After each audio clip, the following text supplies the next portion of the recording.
How to get the most out of counselling. This self-detective resource has been written by a group of person-centred counsellors who have all had therapy themselves.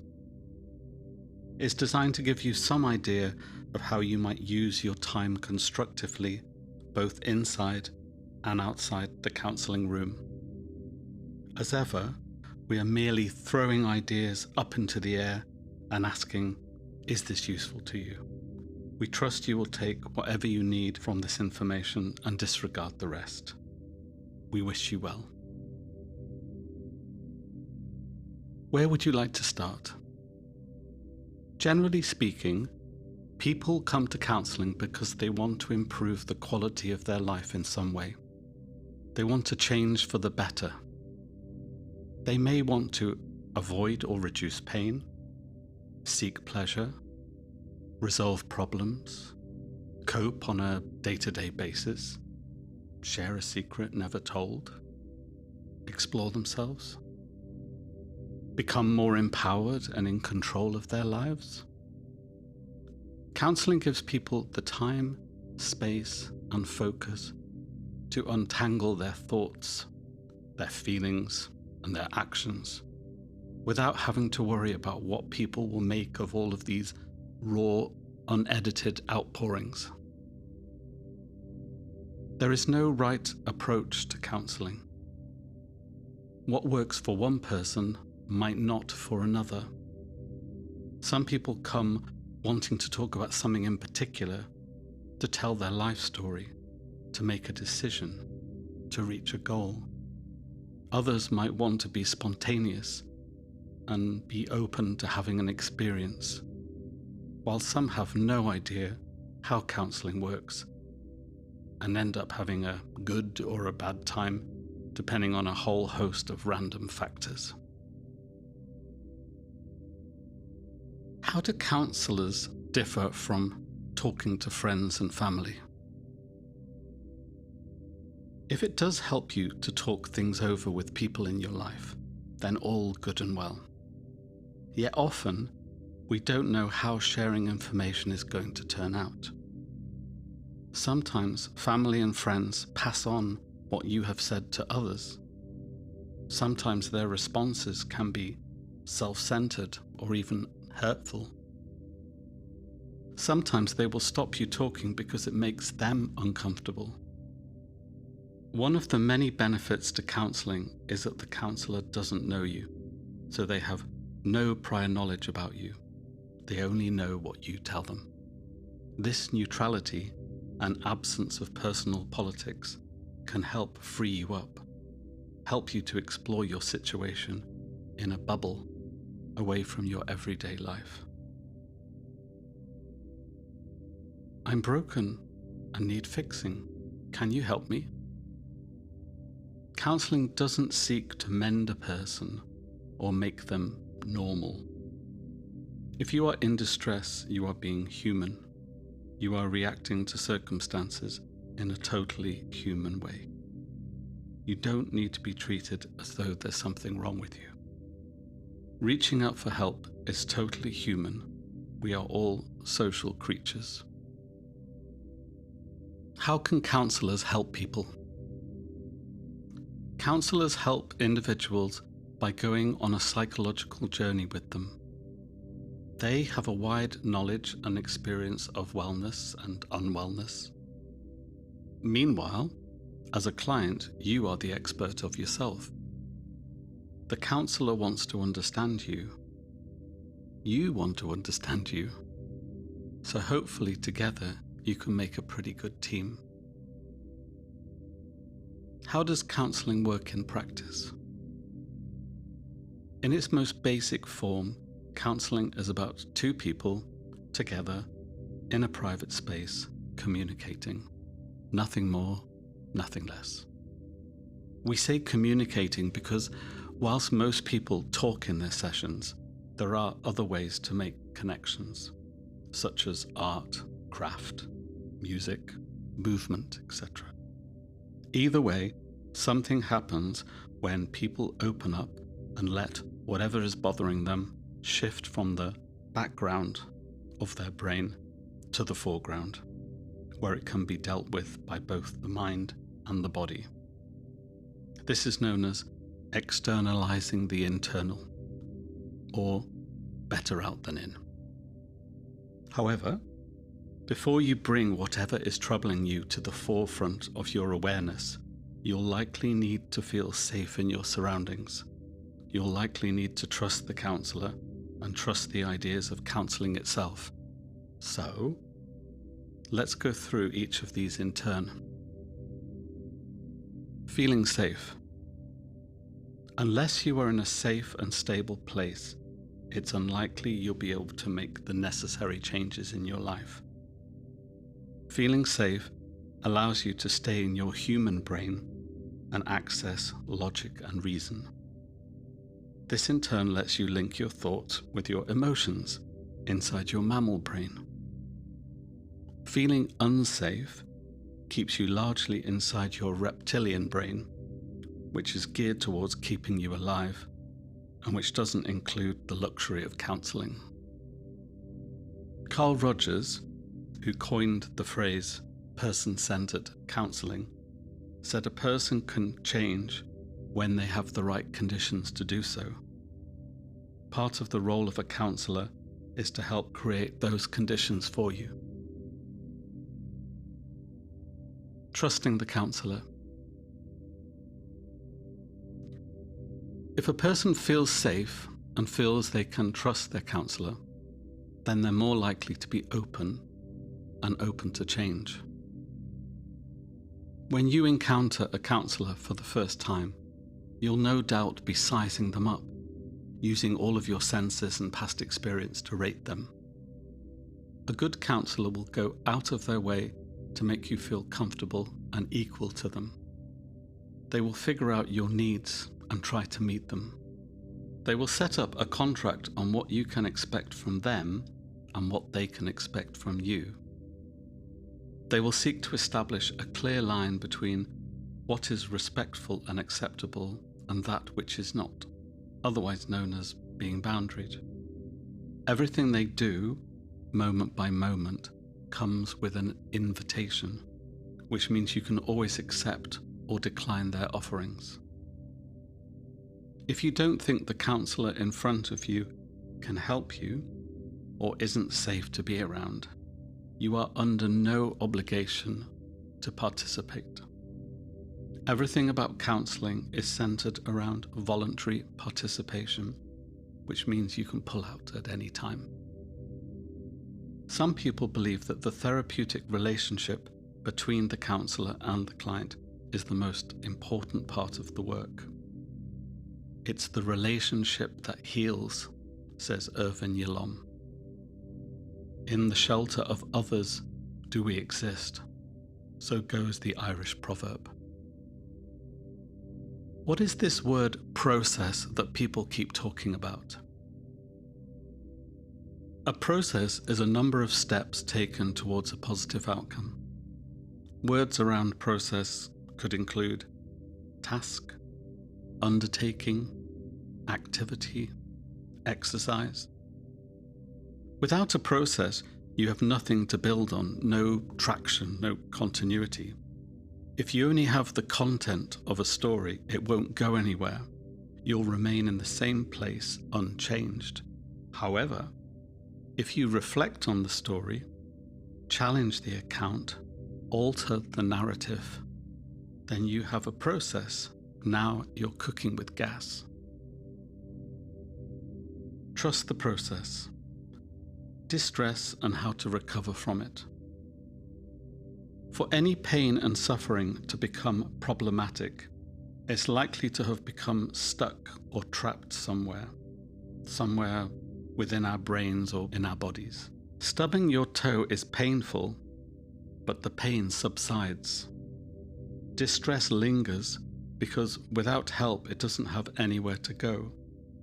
Coping strategies may help you through your day-to-day existence, but they don't dislodge psychological pain.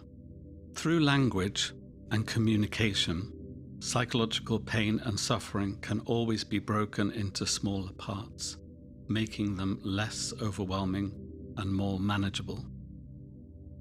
It's hard for someone who's depressed, stressed, or anxious to move on until they find the words to express more about their own unique set of circumstances. So, in this sense, distress is but a story that needs to be told, heard, and understood by both the teller and the receiver. The route out of pain and suffering is always the same. It requires a process, a change, a journey from A to B, a way of shifting distress from one part of the brain to another, or of shifting distress from inside the body to outside the body. Breaking the art of counselling down into nuts and bolts. There is no magic wand nor any great secret to being a counsellor. Instead, there's a set of attributes, skills, and knowledge, and a whole lot of themselves that counsellors bring to the table. Yet before we get to the attributes, it might be worth mentioning what counsellors, hopefully, won't do. They won't judge you. They won't make you do things you don't want to do. They won't break the confidential bond between you and them unless someone is in imminent danger of harm, and then they have a duty of care to act. Okay, so number one on their feature list is empathy.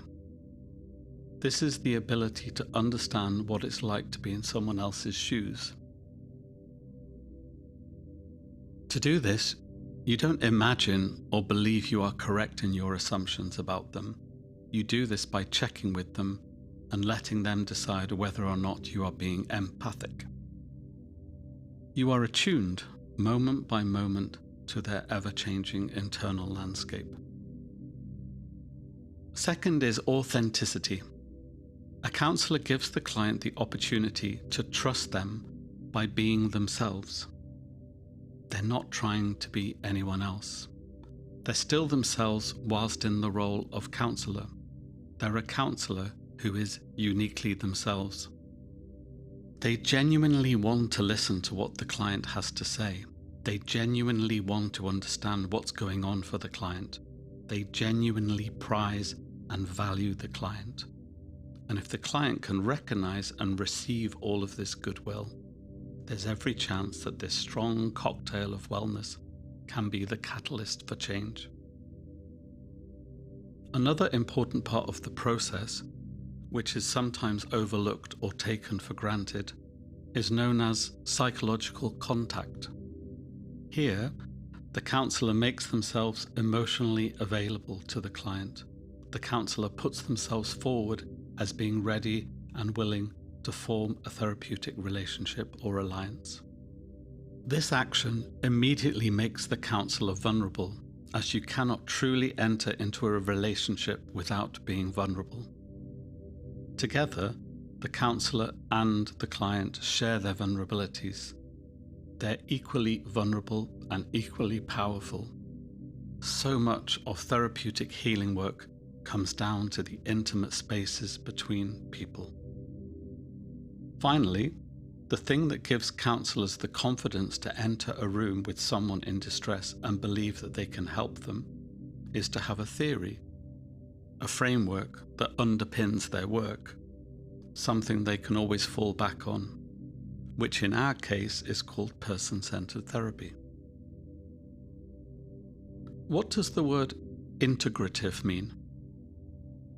Nowadays, many counsellors, in their pursuit of wanting to help people, have added more and more aspects to their practice, having undergone more training.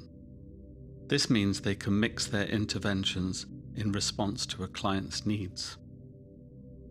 You may wish to explore this list of some of the different branches of the counselling tree to increase the likelihood that one of them might match your own way of working.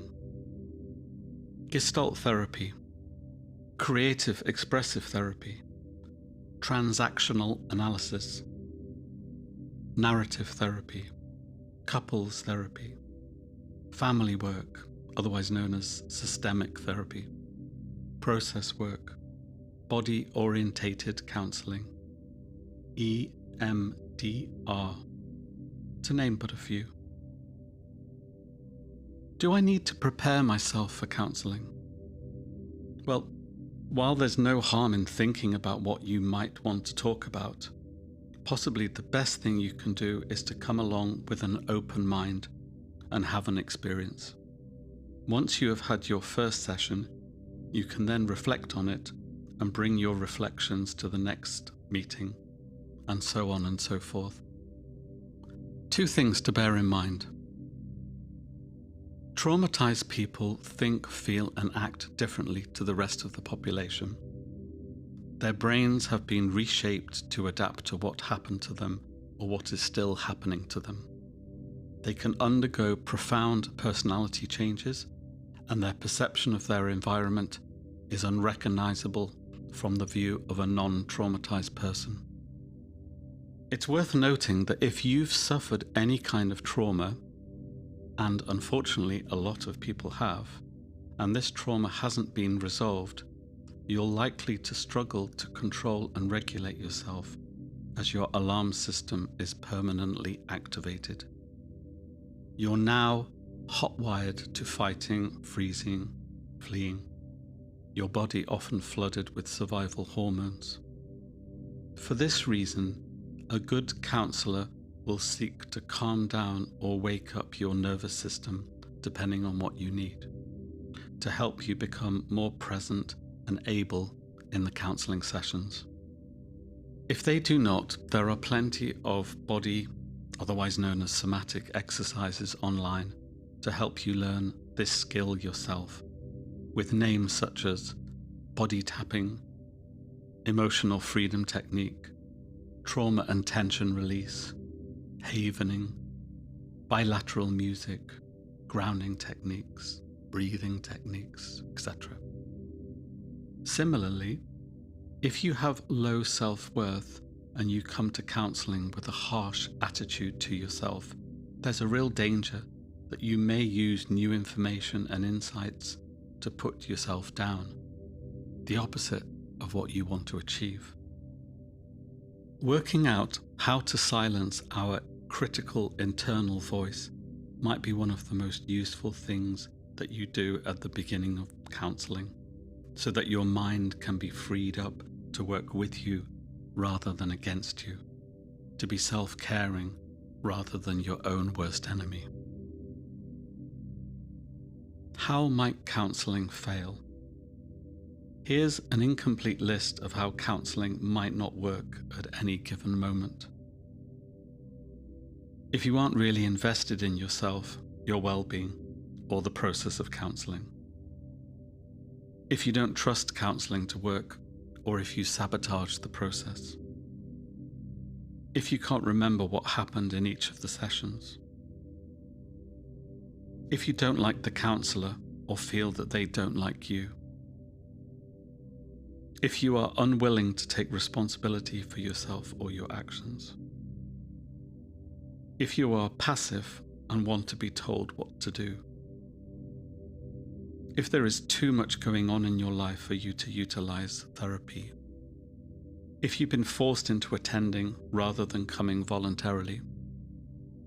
If it's not a safe, relaxed environment to do any meaningful work within. If there's been a rupture in the therapeutic relationship that's impossible to repair. If it's the wrong type of therapy for you. Ruptures and repairs. If there's a problem in the relationship between you and the counsellor, it might be that working through this impasse is the most important thing you can do, especially if you've had similar patterns of breakdowns in your life. What can I do after the counselling has finished?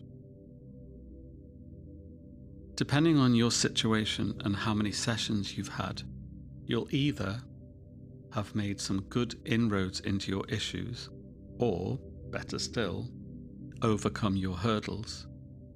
Here are some possibilities of what you can do after counselling. Remember what happened in your counselling, what worked, what didn't. See if any in-session knowledge, tools and skills can be applied to your everyday life to either prevent troubles from occurring or find solutions to problems. Keep an inner counselor in your head.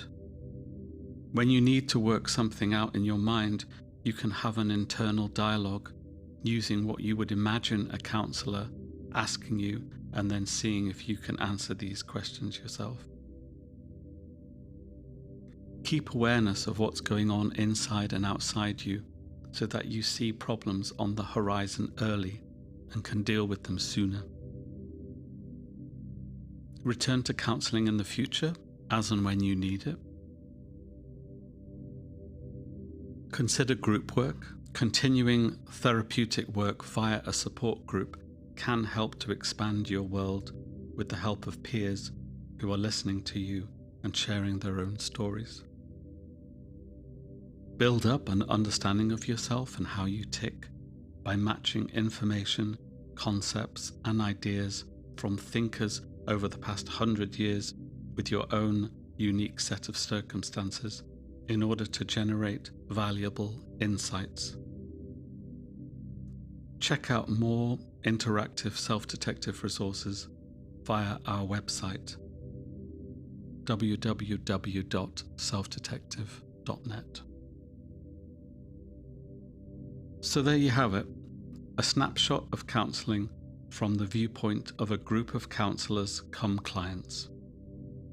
We love this type of therapy, not least because we know how to get the most out of it. We really hope that you can get a lot out of it too. Here's wishing you well on your voyage of discovery.